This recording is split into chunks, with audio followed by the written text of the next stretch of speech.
Thank you for joining us this afternoon and welcome to the webinar on behalf of the whole OpenLV project team. My name's David Russell and I'm the EA Technology Project Manager for this project. And this is the second of two sessions where we'll be talking about the learning amassed by the project and what the project's achieved over its 3.5-year lifespan. In the first session, we concentrated on the technical and network elements of the project, the distributed intelligence technology that we trialed and what we achieved when we put it into LV substations. Questions like, would it be able to live up to expectations and monitor the network? Would it perform calculations successfully, send alerts and perform control functions? If you missed last week's webinar, then you can visit the project website and watch a recording of it.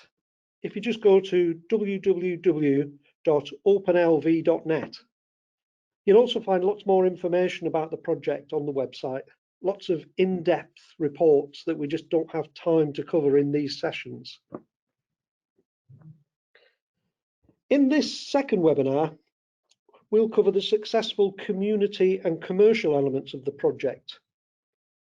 In essence, we'll try to answer these two questions. Is there an appetite amongst these organisations to receive and work with network data, as there was some doubt about this before the project? And secondly, if there is an appetite, what would they do with it? And that's where the whole thing gets really exciting. But first, to set the scene, a quick overview of the OpenLV project itself. It's a 3.5-year project with a £5.5 million budget.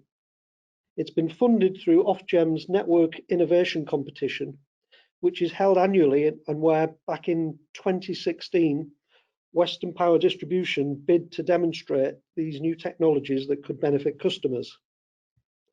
It's been delivered by project partners Western Power Distribution and EA Technology. I only think it's right and fair that we acknowledge the valuable support that we've received from Lucy Gridkey, Nortec, NCC Group, the Centre for Sustainable Energy and Regen. And you'll hear from some of these organisations today and others featured in last week's webinar.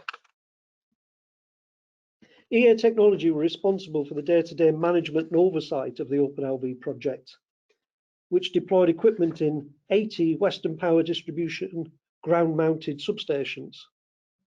We're also a primary developer of the LVCAP technology that the project trialled. The trials that we'll discuss this afternoon were hosted on Western Power's low voltage distribution network across the Midlands, South West England and Wales. So what is LVCAP and what can it do? LVCAP stands for Low Voltage Common Application Platform. It provides a low-cost, robust substation monitoring and management system.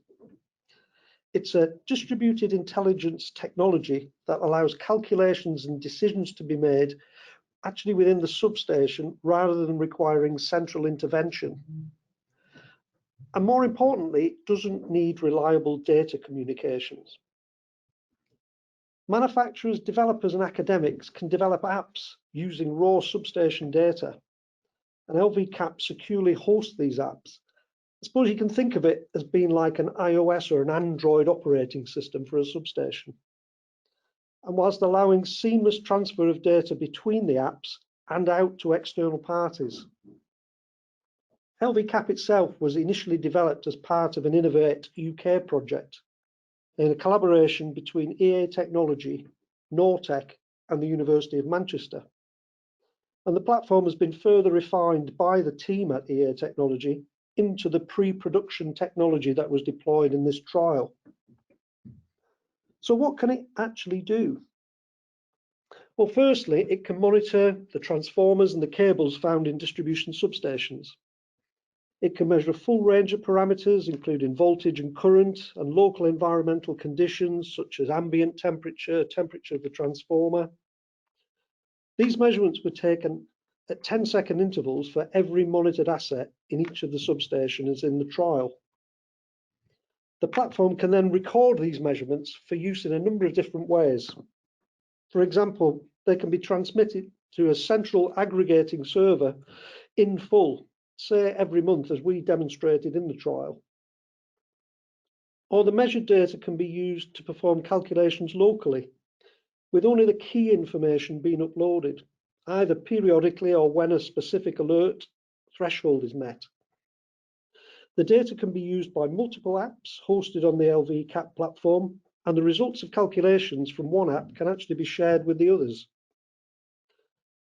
For example, community groups or housing associations may want to use the data to help explain energy issues to local residents in a really accessible way, using information that has meaningful relevance to them.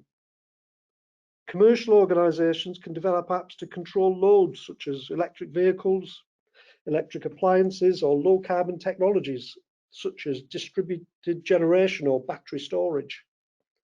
We've demonstrated such apps within the OpenLV project, and you'll hear more of this later.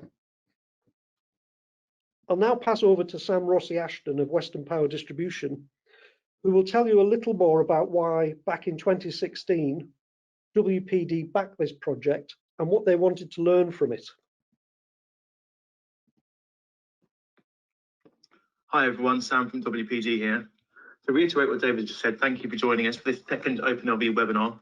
Last week we heard about how distributed intelligence could be used to give us greater visibility about our network, the health of our assets, and the ability to plan for an even more complex future, how it could even be used autonomously to control the network itself.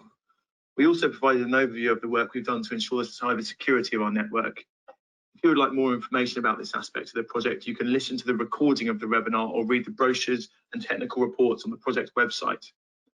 Today, however, we're going to look at the commercial and community aspects of the project. The OpenLV project has been built on learning generated from many of our previous innovation projects.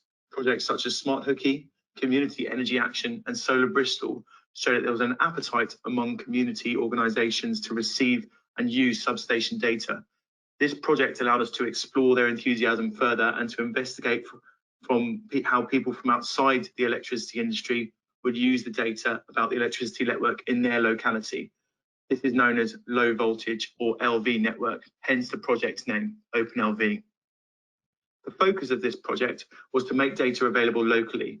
The data could be accessed by us, by organisations on behalf of their local communities, by academics, or by companies who want to develop their own apps, either to support their own business initiatives or as a commercial operation. When our project team first conceived OpenLV, we found it difficult to convince some stakeholders of its merits, including some of Ofgem's expert panel who were deciding on whether to provide the funding. The main concern was that they doubted that there would be any interest in LV network data outside distribution network operators, or that anyone would want to create apps that would be hosted within substations. But we were convinced we were onto something and continued to make the case, drawing parallels with other sectors, such as how train and bus data had simplified and helped optimize travel. The project has proved there's a huge interest out there. The level of interest was in fact higher than any of us could have hoped for. We'd like to say a huge thank you to every organisation that submitted ideas to the project, and we're just sorry that we couldn't take all of them forwards. Thanks, Sam. So in this session today, we will focus on the community, business and academic participants, and we'll cover the market research we undertook at the start of the project. This was done to gauge the level of interest in accessing and working with the data, and we will describe the results of this research. Then we will turn to the recruitment phase, describing how we assessed and selected potential participants and their ideas, going on to detail the support provided to participants during the project. Then we'll look at the trials and what they actually achieved. We'll show you a video compilation of comments from the participants. And finally, we'll provide a brief overview of the legacy of this element of the project before answering some of your questions. And as I just mentioned, we'll be hosting a question and answer session. To help us stick to the tight timetable, the Q&A session will be the end of the webinar, but please feel free to submit questions as we go through the presentation using the question bar on the right of your screens. So without further delay, let's hand over to Bridget Newbury from the Centre for Sustainable Energy, who will talk about how and why we undertook the initial market research. At the very start of OpenLV, before we even began the trials, we had to be sure there would be enough interest from communities, businesses and academia to justify going ahead with the project. So our first task was to test the market. CSE, the Centre for Sustainable Energy, carried this out as the community engagement specialist for the community trials, and EA Technology carried out the research for the wider industry. For community organisations, one of the things we wanted to look at was whether there would be interest across the whole of WPD's network area, or if interest in the data would be concentrated in just a few locations. We also wanted to understand the range of ideas for apps and uses of the data, including whether the ideas put forward would all be different or if there would be a lot of crossover. And we wanted to gauge the skills, capacity and fundraising abilities of potential trial participants. So to do this, CSE designed and disseminated a survey which was open for 28 days. We emailed it to 447 individuals and also circulated it through a number of umbrella bodies representing community organisations, parish councils, housing charities and environmental groups. The survey outlined 6 ready-made app ideas so that people who replied could either align their ideas to these categories or set out their own ideas.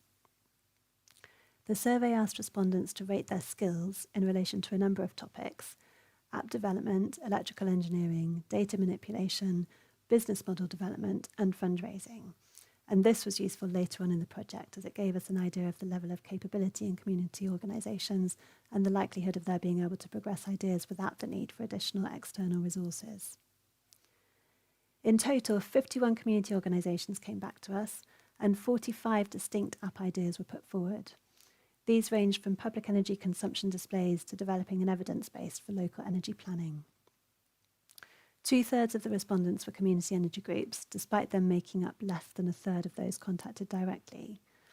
This was not totally unexpected, though. Community energy groups already have a strong interest in energy and energy data, and they were better placed to see the potential benefits of LV substation data. The response rate from parish councils and housing associations was lower, which is probably a reflection of the fact that this is not generally, for now at least, core to their businesses and day-to-day activities. The key concepts that the organisations who responded were interested in included understanding community electricity demand, connecting low-carbon technologies to the LV network, community information alerts, demand-side response, and automated control of electricity storage devices. Overall, we were really encouraged to have such a high number of responses in such a short time frame, and the research results led us to believe that the level of interest justified going ahead. Thanks, Bridget. And now we'll hear from Anna Duran from EA Technology, who'll briefly discuss the how and why for the commercial and academic organisations. With regards to the wider business community, EA Technology identified the potential market sectors that could be interested in participating in the trials in advance. This included a broad range of potential stakeholder groups, such as the automotive sector, renewables, academia, data and IT companies, developers, and the broader electricity industry. To follow on from this, we did an online survey where we asked questions similar to those previously used by CSE about software capabilities, appetite to develop an app, details of their ideas, and so on. In addition, we also sent direct emails to targeted groups with a link to the survey, conducted a telephone market research campaign, face-to-face meetings for a small number of organizations, and published a project leaflet about the trials on the project website, which was then also promoted at industry events. All these contact methods resulted in responses from 79 interested organizations, of which 51 showed an interest in using LV network data as part of the OpenLV project. This level of interest, far higher than initially anticipated, was sufficient to allow the project team to continue to promote the wider industry project trials and seek interest from further potential trial participants. Thanks, Anna. Now let's look at the results. And I'll hand back over to Bridget, who'll describe the results focusing on community groups before Anna then looks at the same results for commercial and academic organisations. So here's a bit more information about what the initial research showed us. We received and assessed 51 complete submissions from community organisations. 66% of the respondents described themselves as community energy groups. At least 40% either already owned generating assets or were involved in energy projects, including electric vehicles and giving energy advice to householders. This suggested there was a good level of understanding about energy system issues within community energy organisations, as you might expect, but also that more effort would be needed at full application stage if we wanted to recruit organisations who didn't have a sole focus on energy, such as parish councils and housing associations. The results showed that a higher proportion of respondents were located in WPD's southwest licence area, so we knew we'd need to put some work into targeting the Midlands and Wales. 40% of the respondents had no paid staff. The majority only had volunteers, but numbers were high, suggesting there was a reasonable level of capacity for taking on a new project. There was general interest in gaining a better understanding of local energy use and a lot of interest in working more proactively with the DNO, especially on active demand management. In terms of skills and abilities, only 5 responding groups rated themselves as having a good level of app development skills, but 33 of them rated themselves as being good at fundraising, and more than half said their business modelling skills were good. This suggested that support with software engineering would be vital, but that groups should be able to bring match funding and business skills to the project without too much extra support from the team here. There were also some technical barriers that limited where community apps could be trialled. The platform couldn't be installed on pole-mounted transformers, which tend to be found in more rural areas. There was a need for good mobile phone coverage for transmitting data, and there was a limit to the number of substations that could be monitored because there were only 10 dedicated LVCAP devices allocated to the community trials.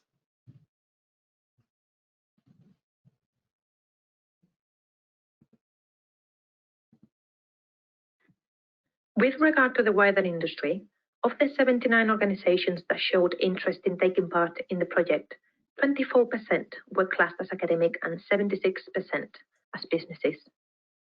Of the 79, 51 felt they could potentially participate developing an app, but the ones that couldn't said that the main reasons were lack of internal resourcing or skill set, or they needed more technical information on the project before committing to it, or wanted better information on the likelihood of WPD's plans for future technology rollout.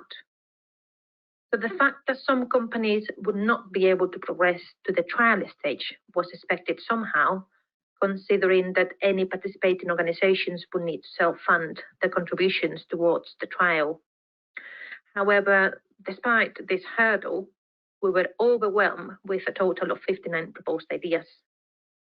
From all these ideas, we categorized them in groups, and the most mentioned ones were enabling forecasting of new types of load or generation, allowing visibility of network capacity and quality indices, easier connections processes by having better information prior to connection applications, active generation dispatch with generation set points control by an app, allowing energy consumption control in smart buildings, enabling a flexibility or energy trading platform, and managing electric vehicle charging within network constraints. Overall, the market assessment showed that there was sufficient interest from the community groups and wider industry to begin the full recruitment process. The aim of the project team therefore shifted to recruiting trial participants to use the 20 OpenLV platforms allocated for community organizations, businesses, and universities. Thanks, Anna. It certainly sounds like there's an appetite there from the results that you and Bridget have just outlined. We now move forward to the recruitment process, as you mentioned, and also explore the support that we offered to participants who actually joined the trial. First, Anna will look at the business and academic side of the trials, and then Bridget will do the same for the community groups. So over to you again, Anna. Following from the initial market assessment, EA Technology continues seeking interest from further potential participants, and a workshop was organised to provide further project information and to assist companies with their application forms. In total, 31 formal applications were received. Overall, this represented a conversion rate of 39% when compared with initial market assessment. The project team reviewed the applications and sought to work with as many organizations as possible to maximize project learnings. However, there was an understanding that some of the participants might not be able to finalize their trials due to other business commitments. And again, this is linking to the fact that the contributions to this project were just self-funded. So conference calls took place with all the 31 applicants, and their applications were assessed on a number of factors. These included the quality and technical feasibility of the idea, the level of commitment and interest, the ability to self-fund or resource software development or research, the range of ideas, as we were looking at maximizing project learning, the replicability of the proposed idea, and the willingness of applicants to share learning from the project trials. In total, 23 of the 31 applicants were selected to take part in the project trials. This included 16 business applicants and 9 academic institutions. Of the 23 organizations, 6 were interested in developing and deploy a software application on the OpenLV platform, 4 wanting to get LV network data via server-to-server link, and 13 prefer to receive LV network offline data directly. In terms of the ideas, these were classified in 7 categories. These were the capacity management, network health, managed EV charging, network tariffs, social and consumer care, active generation dispatch, and demand forecasting.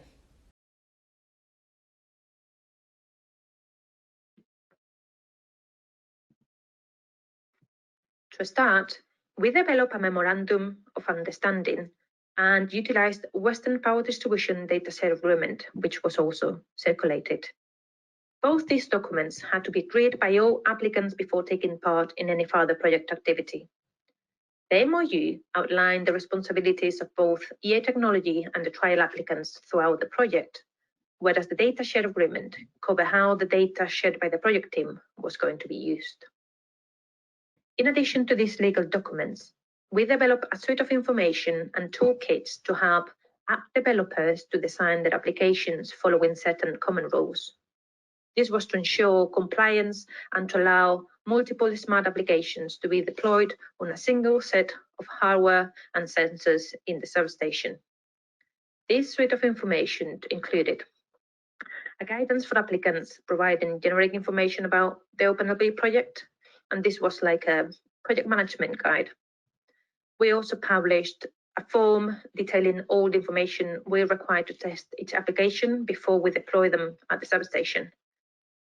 This form was great because it allowed developers to test their applications sequentially, and they were able to find no compliance cases before their submission to us before we did our own testing, so it sped up the full process.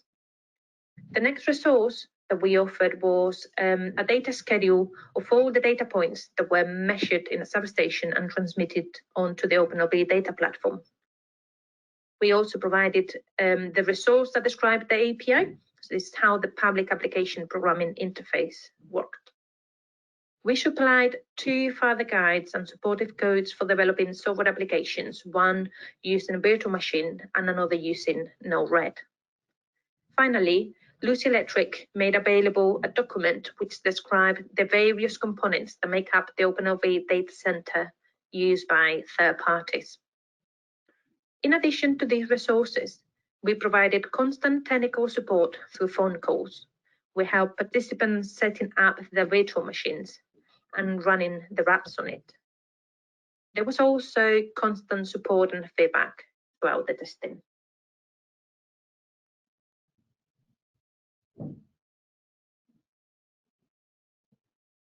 Having established interest from communities, the next task for CSE was developing and promoting a competition so that we could select a number of community organisations to take part in the trials. We put together comprehensive guidance and an application form, and together with the other project partners, we promoted the opportunity to participate. We responded to quite a lot of questions about the project in the process, mainly from community energy groups. We also put together additional materials to target housing associations and parish councils, making the case for possible uses of the data that could be valuable to them. There was some interest in this, but the very new and very technical nature of the project and the fact that there was no funding to incentivise participation were a bit off-putting for the parish councils we talked to. In the application itself, applicants were asked to explain their project idea, how they intended to use the OpenLV data, what their organisational capabilities were, and which specific substations they wanted to monitor.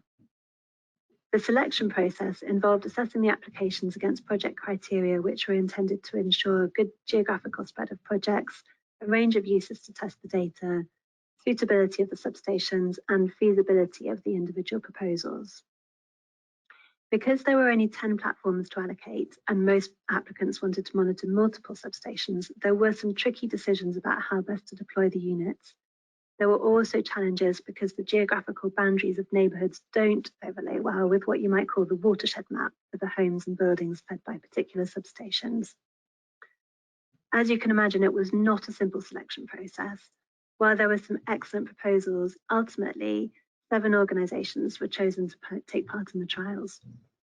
There were several large, well-established community energy organisations owning renewable energy assets, a couple of smaller community energy groups, as well as 2 housing associations, one of which sadly dropped out but was replaced later on in the project with a community-owned solar farm.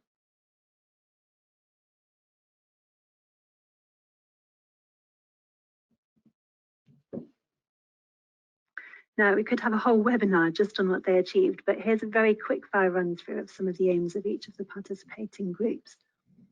Marshfield Energy Group wanted to use energy data for local sustainability planning. Bath and West Community Energy were looking at demand management trials in conjunction with a domestic PV and battery rollout. Rooftop housing was all about giving tenants access to real-time electricity demand data and changing behaviour around energy use. Exeter Community Energy were keen to try out different ways to engage residents with energy and carbon reduction. Owen Square wanted to use data to model ways that PV and heat pumps could be managed to reduce network losses. Tamar Energy Community were interested in using data to engage people in the community and change energy use behaviours. And Yarm Community Energy wanted to view LV data against generation data from their solar farm.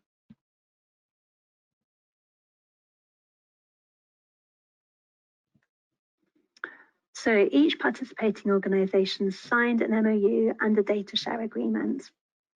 CSE also helped each of them to develop a logic model which set out their project objectives and their intended outcomes. This was to help with project planning and make it possible at the end of the project to evaluate the extent to which their aims had been achieved.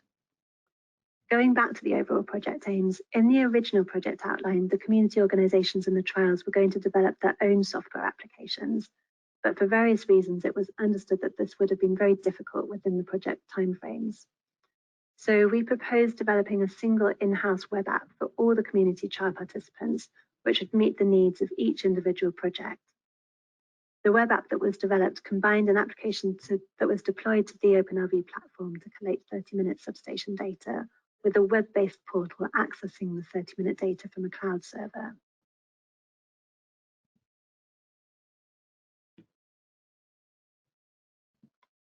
This will give you a bit more of an idea of how the web app works. So some of the features are that it shows some core substation data readings like temperature, voltage, power, active energy, and various others. It also incorporates external data, including carbon intensity and local generation data. It makes it possible to calculate values like electricity cost with values for the unit costs set by the individual user or community organisation. It can model time of use tariffs. There's an alert function. All the data can be graphed, exported as data tables, or accessed as JSON files through a separate RESTful API.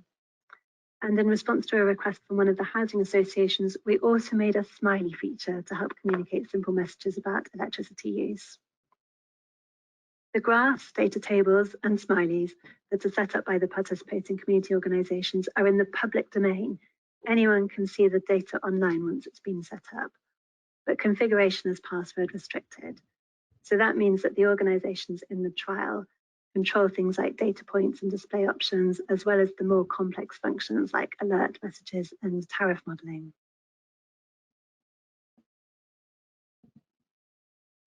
In terms of support for the community organisations, we were able to give technical support, provide training on the web app. We created a user guidance manual, helped them to configure the app to achieve specific project needs, and helped with developing a couple of local community engagement strategies. We gave some support with running public events and with developing publicity materials like leaflets and newsletter text. There was phone and email contact with the organisations throughout the project, and we had more formal updates with the groups roughly bi-monthly to see how they were getting on. As the trials moved forwards, improvements were made to the web app as the community organisations got to grips with using it and realised what else they'd like to be able to do with the data. That included things like adding a function to estimate local domestic solar PV generation across a community, a way of displaying a new time of use tariff recently brought to market by Octopus Energy, and a feature to combine data from multiple sources, which is how Bath and West Community Energy were able to show the before and after impact of their domestic solar PV and battery installations on the substation.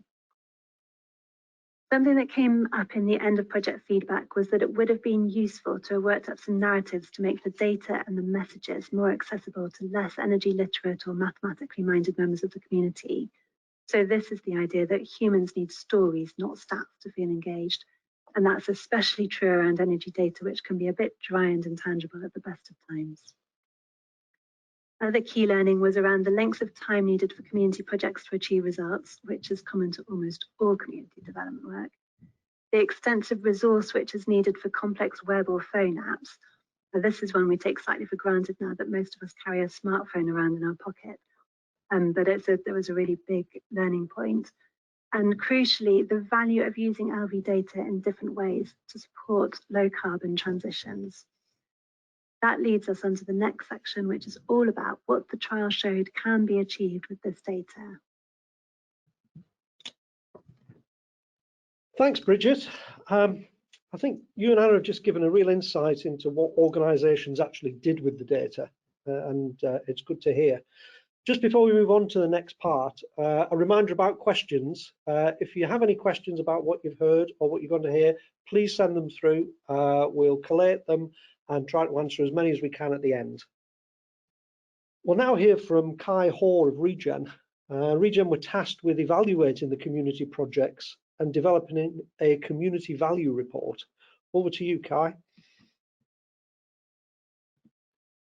Hi everyone, I'm Kai Hoare. I'm the Local Energy Coordinator at Regen. We're one of the project partners on OpenLV, and our role was as the Community Learning Specialist. And today I'm going to talk about the community value of OpenLV data and what the participants achieved in the project. Towards the end of the project, Regen conducted an evaluation of the community projects to understand what they've been able to achieve and to get feedback about the process. We then used this information to develop a community value report. The short timescales, technical delays, and the voluntary nature of many community organisations meant that many of the community participants were only partway through their projects. So when we were doing the report, we looked at both the actual achievements that they'd done, as well as the theoretical value for communities in terms of what they thought they could use the data for in future. And these use cases were categorized into 3 use cases. It's also worth noting that these use cases focused on the value of substation data alone. Communities involved in this trial often used the CSSSE app to estimate solar generation in their local area, but this information would have been available anyway without the substation data, so it wasn't considered as part of this. Firstly, the transparency value. Communities having access to substation data means they can identify opportunities, assess and evaluate plans for distribution connected projects, and investment in low carbon technologies. The trials found that the most advanced community groups, such as Owen Square Community Energy, and the commercial organisations involved, like Rooftop Housing Association, benefited simply from having greater transparency of substation data, along with additional network design information, which they plan to use to support new developments or local renewable energy projects when looking at the business case for these.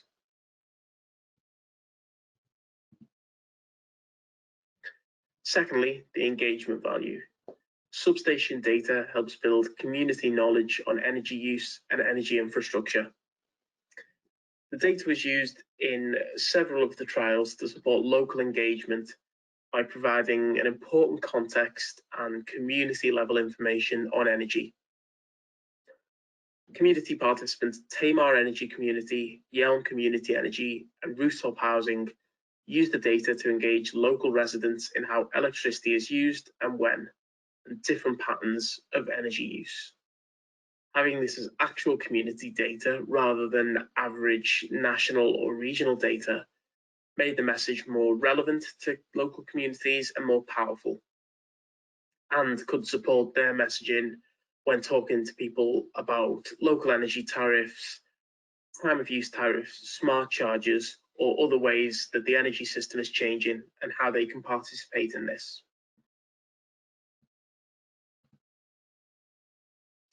And finally, flexibility value. In terms of the OpenLV trial, this was purely theoretical, and it was where substation data and the functionality of OpenLV could support community-level aggregation and coordination of community-level demand-side response and flexibility services. Though these flexibility use cases are not yet commercially viable in the areas where OpenLV was looking for community groups, many were keen to develop these opportunities and recognise the potential of the technology to facilitate community-level aggregated services. Both Bath and West Community Energy and Walsall Housing Group had planned for their projects to be able to change local uses and profiles in a way that they could measure by the monitoring at the substation. Due to technical delays of varying kinds, these projects were not fully able to do this at the stage where the OpenLV project trial completed. But groups such as Bath and West Community Energy are still planning to install solar and PV and battery systems in their local community. So we'll keep doing this work in future to explore this use case. Thanks, Kai. And you can find much more about these use cases in the community guidebook that the project's produced. It can be downloaded from the project website and is well worth a look. Next up is Paul Morris from EA Technology, who'll describe what our business and academic participants achieved. From the 20+ participants that took part in the business and academia trial, we deployed 6 on-platform apps and 6 research papers were published by academic partners. I'll briefly expand on some of these projects. Let's start with IBM and Lucy Electric, who are both developing apps related to the control of EV chargers, specifically V2G, based on network conditions. These apps show that it's possible to bridge between LVCAP environment and the manufacturer's proprietary charging management app. The next project I would like to mention is HASIS. They developed an LV monitoring station compatible with the LVCAP platform, demonstrating that the platform as is, appealing for app developers as it is for hardware manufacturers. Ignida used real-time data from the cloud to manage an innovative scheme that introduces smart energy technology into social housing. Similarly, Equiwatt developed an app that rewards households when electrical appliances are automatically managed based on smart grid requirements. Continuing with benefits for the general public, Energeo integrated the OpenLV data into their data platform to allow users to get an insight into the energy usage patterns in their local areas. Nortec developed 2 apps, a smart maximum demand indicator, which enables users to rapidly understand network congestion, and an app that enables LVCAP to gather telemetry from additional network devices using the DMP3 protocol. Finally, excellent outcomes were also achieved within the DNO interest. Auxer Grid developed an app that predicts which feeders of a particular substation are likely to exceed statutory voltage limits. And Depsys developed an app that considers the effect of loading cycles on the asset condition of the secondary substation transformer. From the academic point of view, a number of universities also published papers from their research using OpenLV data, including Cardiff University, Imperial College, University of Bristol, University of Girona, University of Strathclyde and Newcastle University.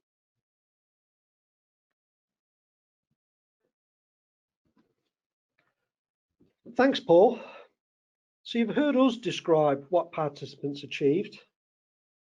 But we thought the best way of showing what the participants did is to let them speak for themselves. So we've got a short video compilation made by them. We'll take a look before letting Sam of WPD sum up the achievements of the project and where to next. We're a community organisation which is buying 2 solar farms. We're able to show people how much energy is being produced by the solar farms using the app that's been developed. It'll show the impact. It actually shows that the local area is going to be carbon neutral in electricity use. Data is very helpful, showing under what circumstances the substation might start to get overloaded if too many people got electric vehicles, and how that can be offset by photovoltaics. The aim was to try and understand the pattern of energy use on the substation, which was on a residential estate, then to see if we could persuade the local residents to change their pattern of energy use to try and even out the peaks and troughs in the demand. For us, the project involves monitoring equipment in the 4 substations that serve the whole village. So we have the unique opportunity of collecting the profile of electricity use for one whole coherent village. Our objective in the long term is to become resilient and to have our own generator with battery backup. And so what we were most interested in was getting a profile of the demand of the whole village. So you can see the seasonal profile as well as the daily profile. Well, it gives us the basis of being able to specify how a battery should perform to deliver to the village. Our OpenLV project was to use the energy information provided by an app that we helped develop to influence energy behaviour within a community just outside of Cheltenham. It's been very eye-opening about the potential functions of this very cutting-edge piece of energy information technology. This project has a lot of potential to really change the way that we look at energy consumption on a local level. We've written a voltage forecasting app for OpenLV that provides day-ahead half-hourly voltage predictions of the busbar voltage in the substation. The outcome of the project is that we've produced 2 releases of our application. We would continue with the forecasting app that we've written, but we'd like to deploy more of our apps that we've written and tested onto OpenLV and scale up to monitor many more substations than we're currently doing. The project with OpenLV actually ties into a wider project, putting smart technology such as battery storage and solar PV in social housing. So the idea is to use smart technology to balance the grid and let the fuel poor and vulnerable benefit as being part of the solution. So it was really useful with the project that we could put the equipment in the substation, which is actually on the houses that we've got our equipment in, and link the 2 together and manage the data accordingly. In a nutshell, what we've learned is it works. My research focuses on distribution networks and how to improve the hosting capacity of these networks so that we can connect more solar PV and electric vehicles without violating thermal constraints, voltage constraints. This allowed us to validate our models and to make them realistic. The OpenLV project should be seen as business as usual for other network operators. I'm trying to do research to model the distribution substations in presence of renewables. So that is where the OpenLV platform is heavily helpful for us, because it gives the most granular data that is possible in the distribution network. Usually we don't get this data outside from any of the datasets that are freely available. In that perspective, OpenLV is really helpful for us because they have given huge meaningful data.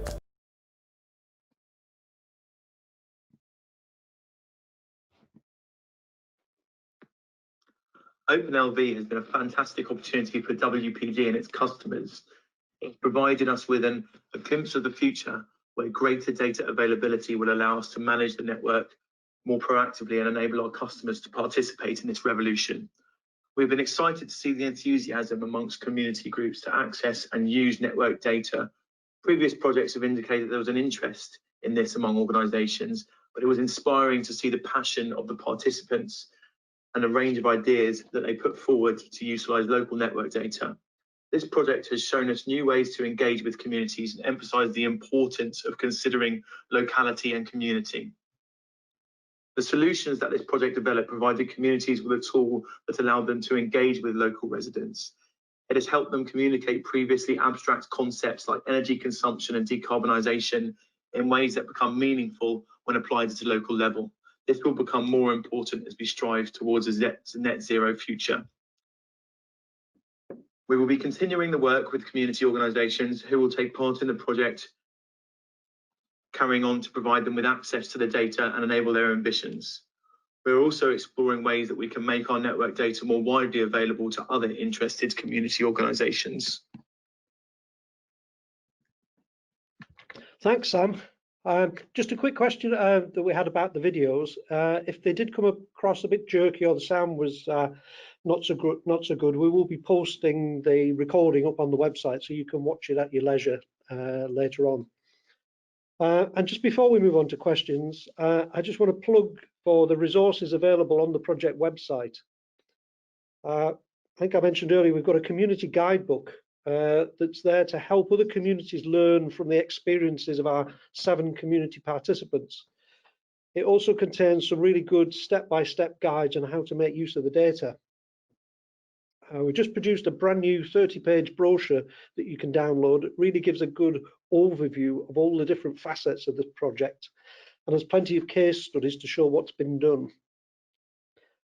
Subject-specific bite-sized videos cover a range of topics such as network benefits, community involvement, outcomes from the business and academia, net zero contribution, and societal aspects. And again, they can all be viewed from the website. And there's also lots more detailed information there, including animations, project reports, and as I mentioned earlier, we'll be putting a recording of this, and I think last week's webinar is already up there. So I encourage you to go and take a look. Well, that's brought us to the end of the presentations, and I really hope you found them interesting and informative, and that you have plenty of questions for us. And now in the 10 minutes that we have left, we'll try to answer as many questions as we can. And let me just have a look, see what's come in. Oh, here's an interesting one. Are you or other developers planning on hosting third-party apps on LVCAP?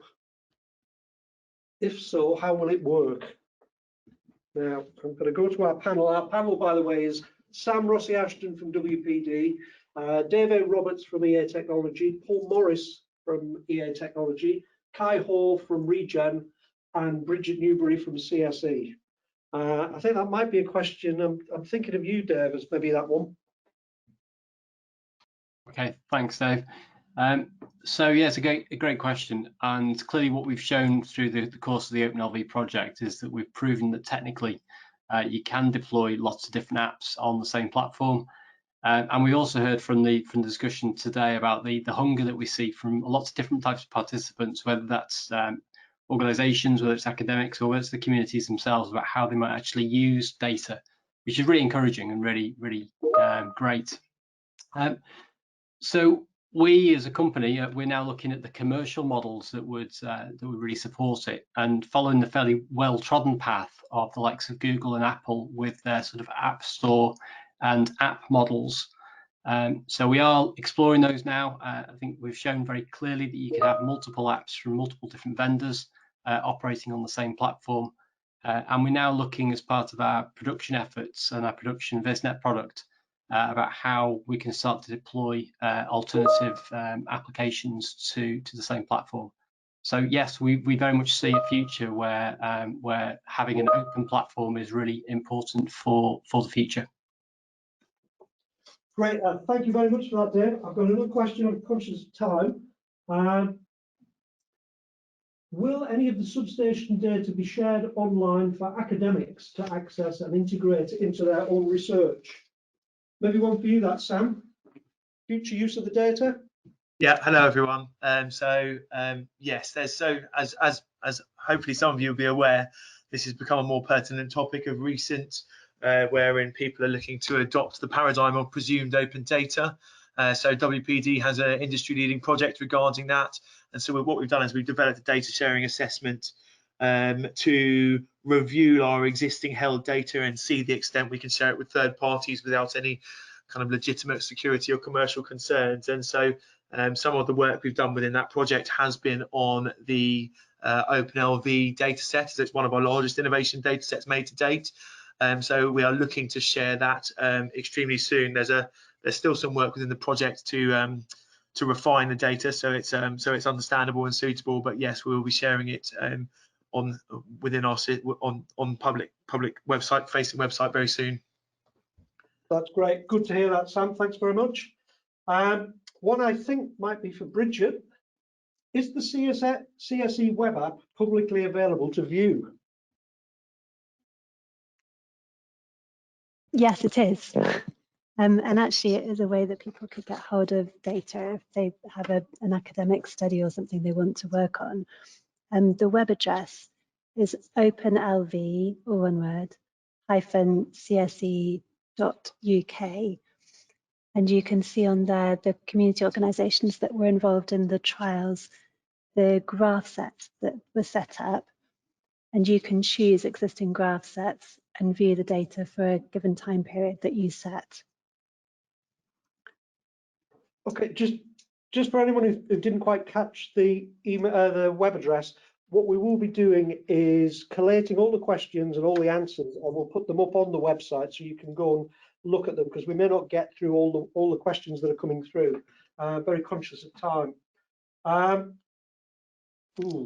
This might be. I'm trying to find one for Kai. That's a good question. Why are community groups interested in using this technology for flexibility business models? Why not just connect renewable generation? Yeah, thanks, Dave. I think what we've seen from communities that we work with is it's really about sort of diversifying their business models. Sort of in the absence of the feed-in tariff, it's difficult for them to have a business case for small scale generation, but flexibility can be a really sort of key way for them to sort of capture more of the value that's within the energy system. And as we're seeing with sort of DNO flexibility markets, that's, I think like local level and domestic flexibility is an underrepresented area, and communities can definitely help sort of bring that forward. And I think this data, in the absence of sort of widespread smart meter data, can really help them to do that. Okay, thanks, Kai. Now, I'm not sure who this one's for, but great question. What future potential do you see for communities to get involved to support the development of next generation grid solutions? Can I take something on that quickly, and perhaps then someone can add to it? So in regards to Western Power Distribution specifically, and not so much this project, we've just actually concluded a call asking community organisations to submit ideas for innovation solutions. And so we're current, whilst perhaps not applicable for people with ideas that haven't already submitted, we are currently reviewing approximately 20 ideas to take some forward into projects. So we have a strong programme we're looking to mobilise relatively soon in regards to community innovation. That's just WPD. Okay, thanks, Sam. Can I add to that one as well? Go on, Bridget. Really good question. Just another thing in terms of communities supporting development of next generation solutions. The data can also be used to help with awareness raising to support buy-in locally for new technologies and for planning opportunities. I think one of the things that Kai outlined just then, presenting the benefits, showed that really well. So it is possible to use the data to start to have conversations and plan, for example, where you put charging points in, how many more solar installations could be installed, and so on. So there's all sorts of potential. I agree, and that's fantastic news. Next question, I'll try and fit in another couple, hopefully. Will you be using the data to help justify the cost of wider OpenLV rollout? Anyone want to take that one on board? Wider rollout of OpenLV? And I know we did a lot of work in the project itself, and there are reports on the website looking at the implications for a kind of UK-wide rollout of this technology. So there's lots of background information. I think there's business case information on that. Yeah, I suppose. So I was just going to say, from WPD's perspective, and of course we don't represent the entire of UK distribution network operations, but I think the learning from this project so far has indicated how useful this solution can be, and I think as a consequence of that, we're currently rolling out the infrastructure, the solution or the equipment that can facilitate this solution across quite a wide area of our networks. We're installing a number of units at the moment beyond the project. Okay, thanks, Sam. I can come on that as well, Dave. If we look at the sort of broader markets, just sort of echoing Sam's point there, we're certainly seeing that the need for monitoring is something that all network operators in the United Kingdom are currently pushing for and starting to deploy at scale now. So things have moved on quite quickly in a relatively short period of time. Coupled with this, and during the timescales of the OpenLV project, the Energy Data Task Force that Sam mentioned up before, with their presumed open approach for data, linking in very much with the sort of community aspect of how communities and other stakeholders are using data. We've started to demonstrate with OpenLV there's some real draw, there's some real need and hunger for this sort of data. So I think we are definitely seeing more of a transition, and I think the next decade we will see a significant amount of monitoring being deployed into secondary substations with data being made available on the back of that. Yep, I think it sounds like that's going to be the future. Quick question, I think this might be one for Paul Morris. You have to be quick on this one, Paul. What are the main learning points from the business trials? Thanks, Dave. So very quickly, I think what we observed was that development resource in organisations is very finite. Companies really wanted to see what the commercial proposition they could make with the app would be before they committed that resource. That was quick. Okay. I'm just conscious of time, and we've got probably less than a minute. I'm going to give the final question to Sam. A nice open-ended question, someone's kindly pushed in. What else is on WPD's innovation roadmap going forward? So there's a wide one, Sam, for you. Yeah, so as hopefully most of you will be aware, we've had a historic document, our innovation strategy, that we publish annually. We also now have a forward plan published annually that sets out our priority areas for future innovation. And so we try and structure our projects so it adheres to at least one of these priority areas. So as of this year, we have 5, which are decarbonisation and net zero, heat, transport, customers and consumer vulnerability, and data. And as I mentioned just then, we've just closed the kind of call for ideas for consumer vulnerability, an NIA call, but we've got a kind of the bigger competition project call open now into December.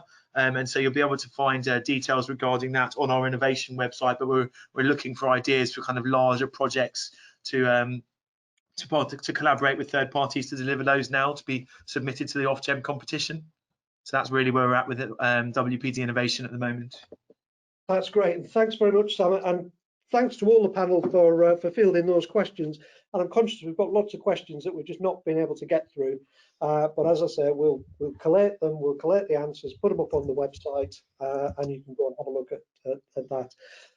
And that's brought us to the end of our hour. And so thank you so much for all your time and effort coming and listening to us. And I hope you found it interesting and useful.